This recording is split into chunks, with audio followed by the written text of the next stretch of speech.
security, yeah, yeah. I want some security.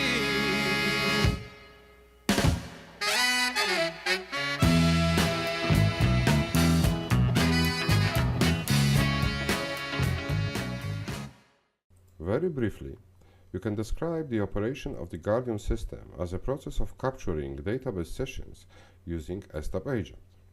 After analyzing SQL commands, decisions are made whether specific activity should be stored in the registry, blocked, or generated an alert. In the presented situation, all activity is audited, and the attempt to access the employees table by the Postgres user is blocked. Also, the data change instructions, DMLs, of the test user leads to an alert.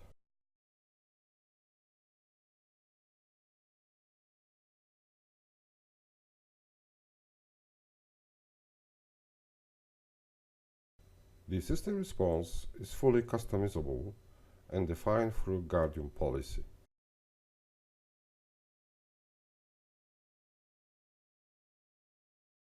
The data stream collected by STAB is processed on the collector by the sniffer, which extracts the SQL statements.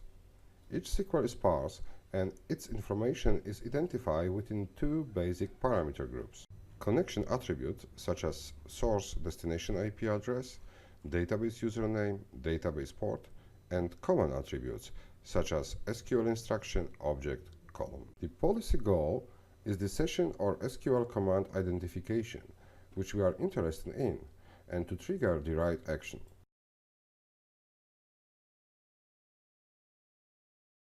The policy can operate in two modes, selective and non-selective audit trail. In order to make it easier to understand, we will focus on selective audit trail policies, which means that if you do not specify this directly, no information will be stored in the audit database. In other words, for the event to be kept for reporting purposes, we must explicitly specify this. Policy consists of roles that are analyzed from top to bottom. If the role does not identify the currently processed SQL, it is analyzed by another role. When a command is identified by a role, actions related to this role are called. Normally, if a role has been matched, the policy stops further analysis. However, it is possible to specify in the role a different behavior indicating the continuation, despite the identification of SQL in the current role. The option "Continue to next role." This allows calling multiple actions for a single SQL identified on the basis of different conditions. For instance, audit the activity when the session comes from outside the application server, alert when the command changes data, block if the command wants to drop the object. There are three types of rules related to the different origin of the analyzed activity. The access rule is associated with the inbound command stream in the database session from the client to the database. Extrusion rule applies to the analysis of returned information from the select queries. And exception rule analyzing any errors generated by database engine, whether at the session level or execution of a specific SQL, such as unsuccessful login, command execution error. Rules of a specific type are independent of others. That is, if the incoming SQL to database is processed, only access-related rules will be analyzed as a part of the policy. As in this example, Rule 1 hasn't been matched. Then action related to Rule 2 was carried out, and the flag "Continue next rule" was set. The next rule being processed is Rule 5. In turn, the Rule 6 and related action are analyzed. Rule 9 wasn't processed because Rule 6 didn't force the action to continue. It is a good practice to place rules of a certain type next to each other. This allows an easier understanding of its operation and reduces the likelihood of making a mistake.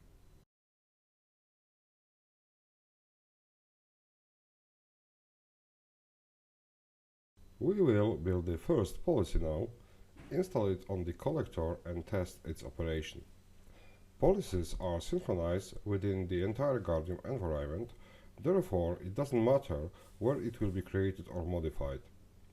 To build a new policy, select the Policy Builder for Data option from the Protect menu or search for this application in the User Interface search. We can add a new policy using the plus icon. In the first step, we give the name of the policy and determine its type. In our case, we choose Selective Audit Trail.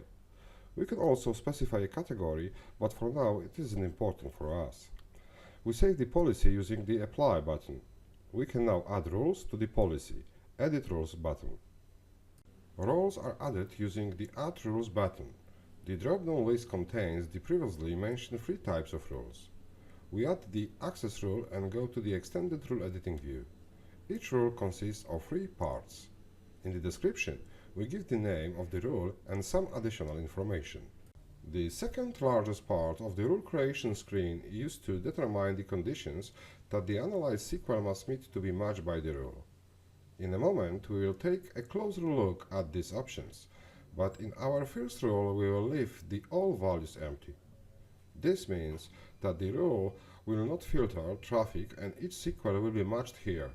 In other words, conditions are used to narrow search. The last section in the rule are actions. Each rule must have a minimum of one action assigned. We add a new action with the Add Action button and select the action Log Full Details, which means that in the case of identifying SQL by this rule, the information about this activity will be saved in the audit database along with the values.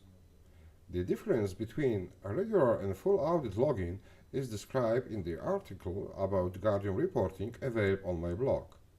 To save the selected action, press Apply. At the end, we save the rule by returning to the Policy List screen. Our first policy contains only one rule, and we can summarize it in the following way. Every activity identified on the collector will be fully audited. After building the policy, the next step is to install it on the collector. To do this, select the Policy Installation option from the Protect menu. On the left, we see the policy currently installed, and on the right, we have a list of all available policies predefined and created by Guardium administrators. From the list, choose our new policy, which activates the drop-down list, Select an Installation action. If you want to replace the current policy, we choose the action Install and Override. After accepting the action, we notice that a new working policy on our collector is created by us just now. We now have to check the policy correctness. I log in the MySQL database and execute several SQL statements.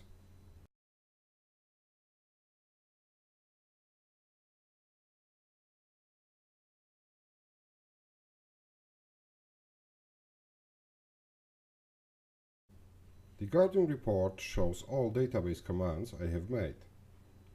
My policy is working properly. We will now build a policy to monitor access to the hypothetical shoe shop application. Our collector will monitor 4 database environments, 2 in a test and production installation. The application server connects to the databases using the APP user technical account. The first element of policy will be identifying and alerting attempts to access databases using an application technical account from outside the application server in a test environment. A highly suspect is access of the technical account outside of the application. We create a new policy and add an access rule.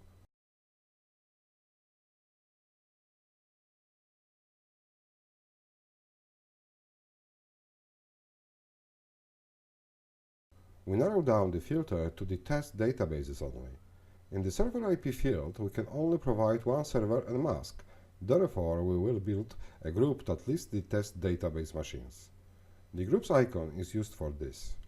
The pop-up window allows us to create a new group of server IP type. We enter the name of the group and accept it by clicking the Add button. Next, we enter the IP addresses of database servers in the Create and Add New Member Name field. We leave the group builder, and in the definition of the rule, we indicate the server group we have just created. Then, we limit the rule to the connection that hasn't been initiated from the test application server, client IP. As you can see, most filters have a switch to determine the negation of a condition. The last condition in the rule will be the identification of session belonging to the APP user. Finally, we add two actions to the rule. The first one will be to generate an alert if a suspicious session will be identified. That is why we choose alert once per session option. It doesn't make sense to generate an alert for each SQL that will be executed in such a session.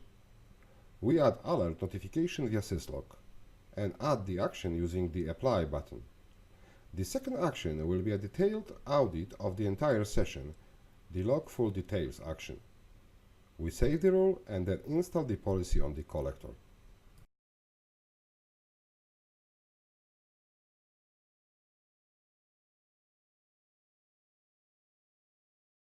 I make a connection as an APP user from the test application server.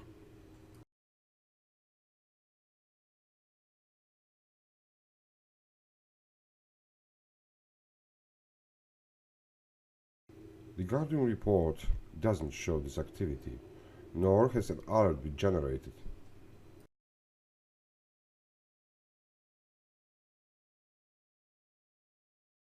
Then, I connect to the test database from the production application server. An alert has been generated in Guardium. The entire session is also audited. According to the assumption, the alert was generated only for first SQL in the session.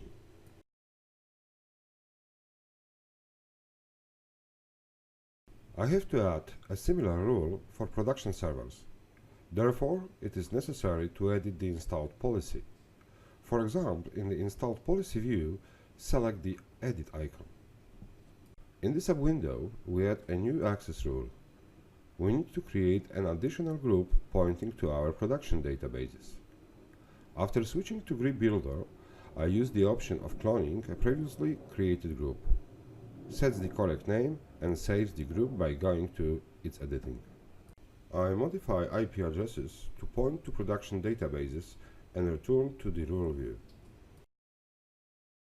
I set a new group, narrow the condition to make the session not from the production application server, and indicate the APP user. As before, I add an alert and even logging for the APP user session from outside the application server.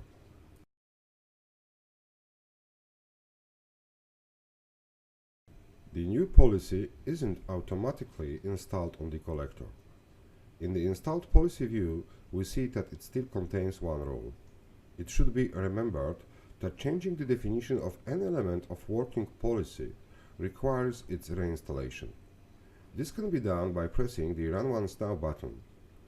Now, we notice that the policy installation time has been refreshed, and now our policy contains two rules. Applying filtering in the way shown previously only makes sense if we have to deal with a small number of conditions.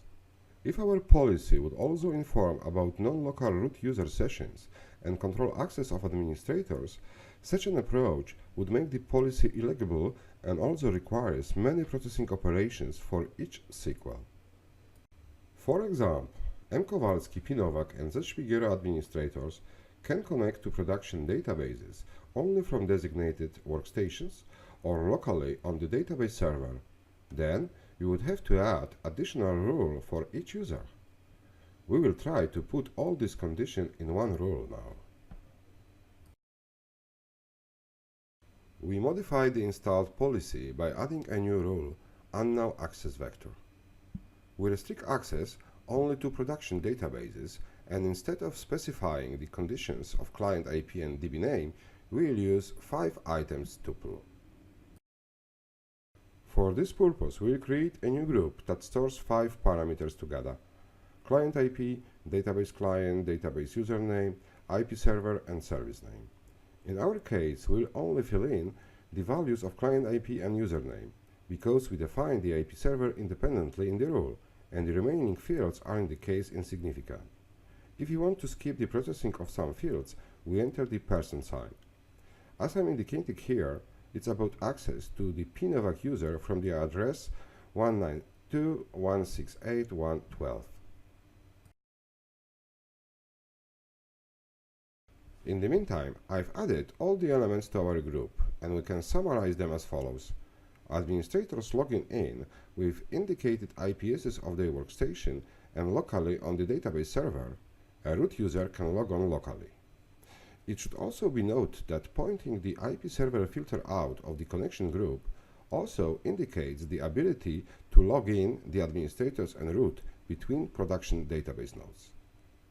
We return to a rule definition screen and select our group, indicating that we are interested in connections not listed in the group. We add two actions related to alerting and auditing again, and then save the rule.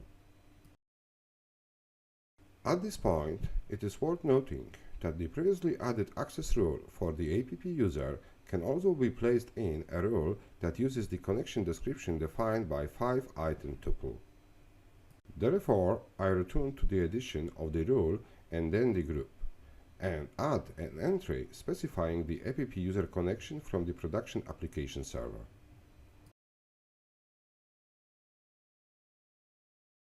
After this change, rule 2 is no longer needed, and we can remove it from the policy. I select and delete it using Delete Selected button. The last step is to update the policy on the collector. Using the connection tuples greatly simplifies the policy, because instead of many roles, depending on the number of administrators, we can put them in one rule and easily update by modifying the group without having to change the policy itself. However, please remember that changing the group's content also requires an installation of the policy. It's time to check how does it work.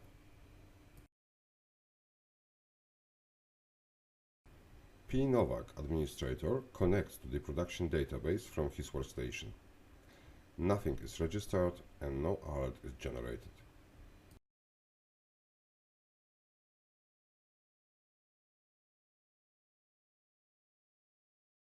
However, if a connection from the same workstation is made by another administrator, Z. Schmigero, the entire session is logged and alerted.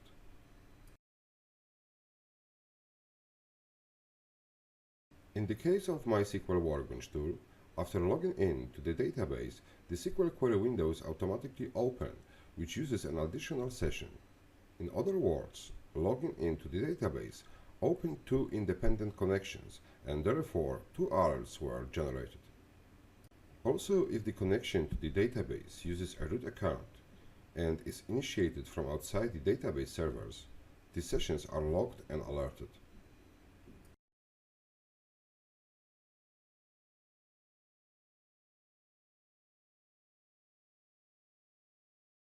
At the end, the PNovak user logs into the database locally from the database server using his and root accounts, which are ignored according to the policy. The unknown vector accesses are identified properly. Another element of the policy is to identify any type of DDL operation and connections that do not belong to the known database accounts in the shoeshop system. The operation of modifying the database structure or adding a user should be alerted, and the session initiated from an unknown account should be tracked in detail.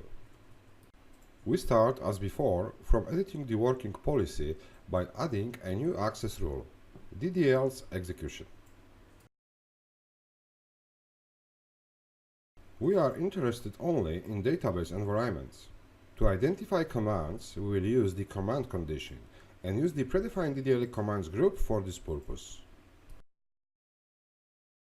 The group contains a list of all DDL commands for all types of database supported by Guardium, for example, create view or create user. We will put alert per match on the list of actions, because we want to be alerted every time we execute such a command. The event should also be logged.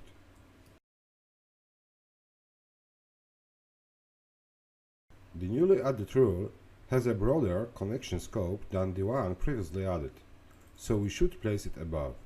Additionally, to ensure processing the unknown access vector rule, we should select the Continue to Next rule option inside DDL execution rule. Because there may be a situation that the first command in the session will be DDL, and then will not be generated an additional alert related to the connection to the database from the accepted IP address. Then we will add the rule unknown user access. To this end, we point to production servers and create a new group for DB user condition, shoe shop users. I am providing the database accounts supporting the application. And we point out that we are interested in connections that do not belong to them. In actions, we indicate one-time alerting of such a connection and full audit of session activity. The rule inserted does not cover the connection scope from the unknown access vector rule, so we can leave it at the last one. I am installing a modified policy and trying to check its correctness. Let's see how our policy will behave with a typical data leak using administrative rights. PNOVAC administrator logs in from the database node, which is consistent with the policy, and then creates a new database account with high privileges. Both the create user and grant commands are recorded in the audit log and also generate two alerts.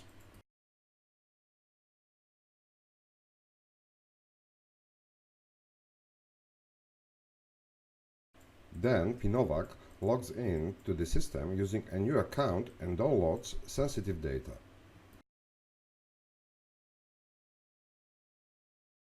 Finally, to erase the traces, he deletes the bad guy account. In the report, we see the drop user operation and all commands related to the bad guy account activity. Also, in the alerts, there was an alert connected with deleting the account, as well as establishing a session by an account not known in the shoe shop system.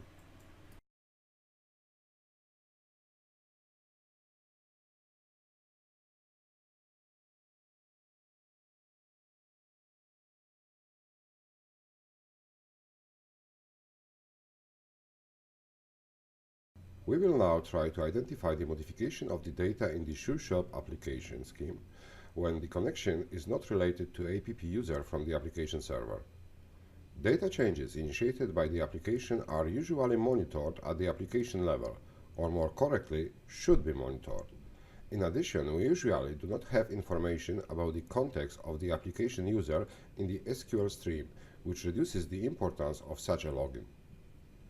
However, changes to the data made outside of the application may indicate a violation directly. Before we add the appropriate rules describing such a situation, we must understand what we have at the object level identification. The previous rules reference either the connection parameters or the simple keyword identification in the command syntax. In our example, the shoe shop application only works within a schema database with the same name. The database includes tables and views related to data. When looking at the available conditions in the rule definition, we notice the availability of DB name field. And here is the most common mistake when creating Guardium policies. DB name does not indicate the database that is associated with the processed SQL, but indicates the context in which the user session is currently running. I will illustrate this in an example. The user logs into the database without specifying the default context. Dummy SQL is visible in the report and the DB name field is empty. This means that the user session does not set a default database. This is visible when we try to execute a command that references the user table. In our system, there are two tables with this name in the ShoeShop and MySQL database. Due to lack of default context, the database is unable to determine what table it is and generates an error. To properly refer to the table, we have to give the absolute, fully qualified name, i.e. shoeshop.user or mysql.user.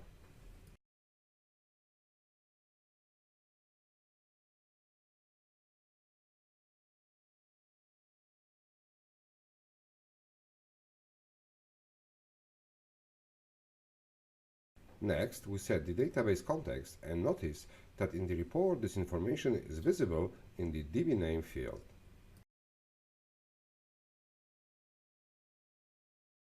When we do SQL with a relative reference, the database will automatically determine the location of this object in the current context.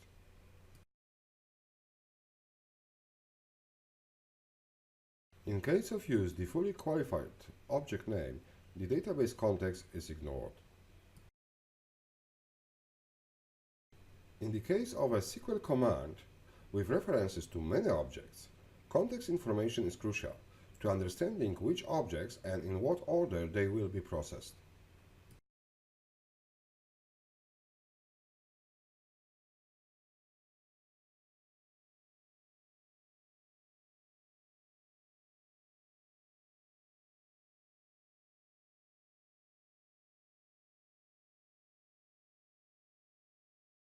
In the case of MySQL or MariaDB, we can log in to the database with the specification of the database context, which of course is also visible in the DB name field.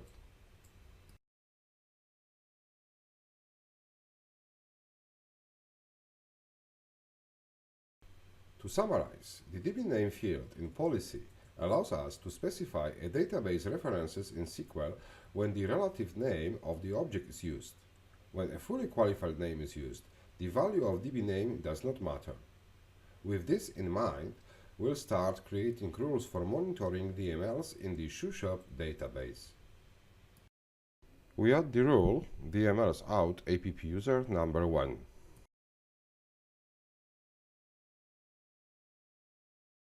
We indicate that the rule applies to production databases, and we are not interested in the application connections, i.e. incoming from the application server and belonging to the app user. In the DB name field, we indicate the ShoeShop database, which means that we only narrow the situation to connections with the current context in this database. In addition, we focus on DML operation using a predefined command group called DML commands. Elements of it are all DML commands within the Guardium supported database types. The list includes delete, insert, and update, the most commonly used commands for data modifications. In actions, we place alerts every time after performing a DML operation and auditing such an operation.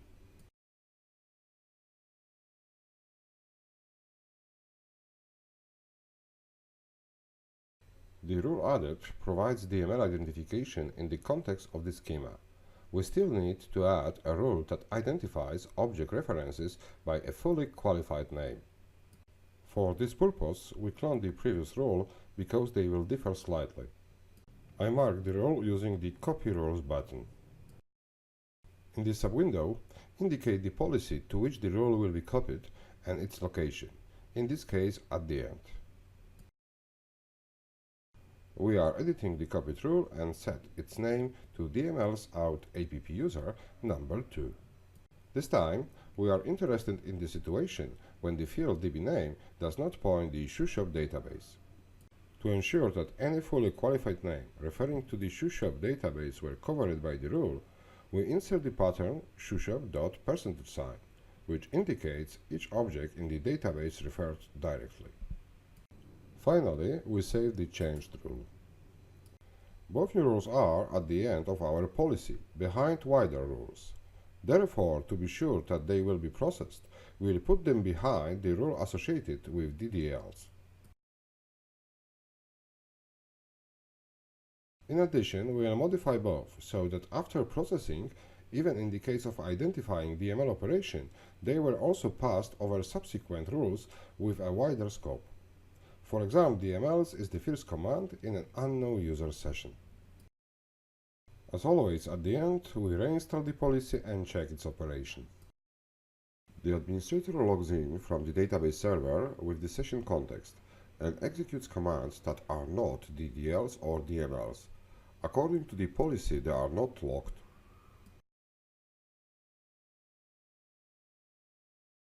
It then performs DML operations that modify, add, and delete a record in the user table.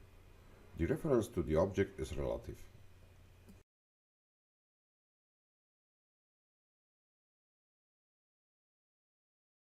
All commands are visible in the report and generated alerts.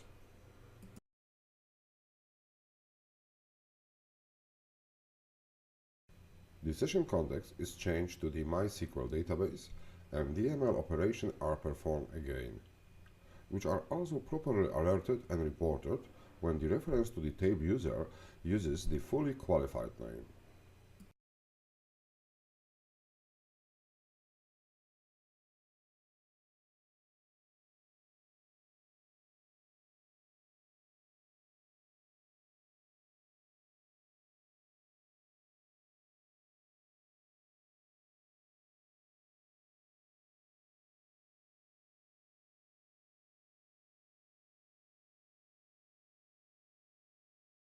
It is worth noting here that the values entered into the records are visible in the report and in the alert.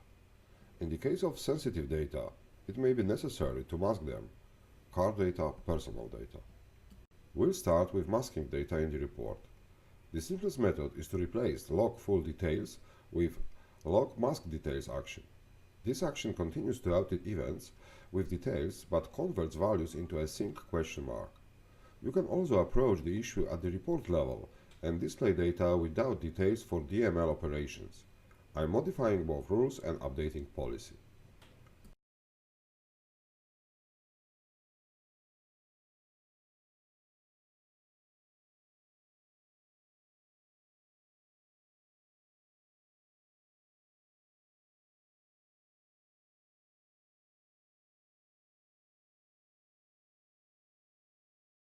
This time, after performing the DML operation, detailed data is not available in the report. However, the values in the alert are still displayed. To change the specification of the alert, go to the Global Profile screen, available in the Setup, Tools and Views menu. In the default alert template, the SQL body is referenced by SQL string variable that contains values, so we need to replace it by another one. I suggest creating a new template instead of changing the default one. Click the Edit button next to the Name Template option. In the sub-window, we can see a list of all templates and we add new one. We enter the name of the template. A default alert pattern is proposed, which we modify by changing the SQL string variable to SQL no value. We save the new template and return to the policy edition. Now, we modify the alert per match action in our rules in such a way that instead of the default template, we have indicated the one just created by us.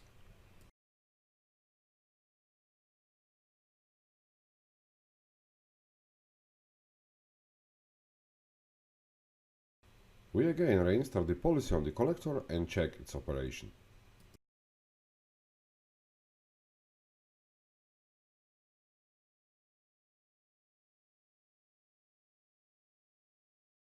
Next DML operation generates the alert which no longer contains sensitive values.